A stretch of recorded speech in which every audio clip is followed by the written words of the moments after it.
அஸ்ஸலாமு அலைக்கும் வரஹ்மத்துல்லாஹி வபரகாத்துஹு. இதற்கு முன் சென்ற வீடியோவில் அல்லாஹ்விற்கு மிக பிரியமான திக்ருகளாக தஸ்பீஹ், தஹ்மீத், தஹ்லீல், தக்பீர் என்பதை பார்த்தோம்.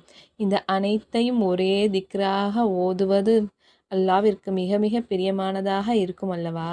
அதை பற்றி ஹதீஸாவது சமுரா பின் ஜுந்துப் ரலியல்லாஹு அன்ஹு அவர்கள் கூறுகிறார்கள், அல்லாஹ்வின் தூதர் முஹம்மது நபி ஸல்லல்லாஹு அலைஹி வஸல்லம் அவர்கள் கூறினார்கள், அல்லாஹ்விற்கு மிகவும் விருப்பமான 4 கூற்றுகள் தஹ்லீல், தஹ்மீத், தஸ்பீஹ், பீர்.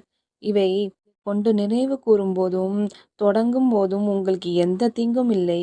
மேலும் உங்கள் அடியார்களுக்கு இந்த பெயர்களை வைக்காதீர்கள். அது யாசார், ரபாஹ், நஜீஹ் மற்றும் அஃப்லா என்பதாகும். முஸ்லிம் 2137. மேலும் அவர் நபிகள் நாயகம் ஸல்லல்லாஹு அலைஹி வஸல்லம் அவர்கள் கூறியதாக கூறினார்கள், குர்ஆனுக்கு பிறகு சிறந்த வார்த்தைகள் இவை மற்றும் குர்ஆனிலிருந்து வந்தவையே.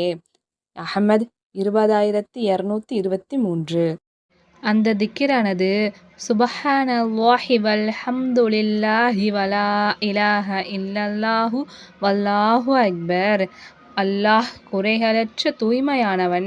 அல்லாஹ்விற்கே எல்லா புகழும். இன்னும் வணக்கத்திற்கு உரியவன் அல்லாஹ்வை தவிர வேறு யாரும் இல்லை.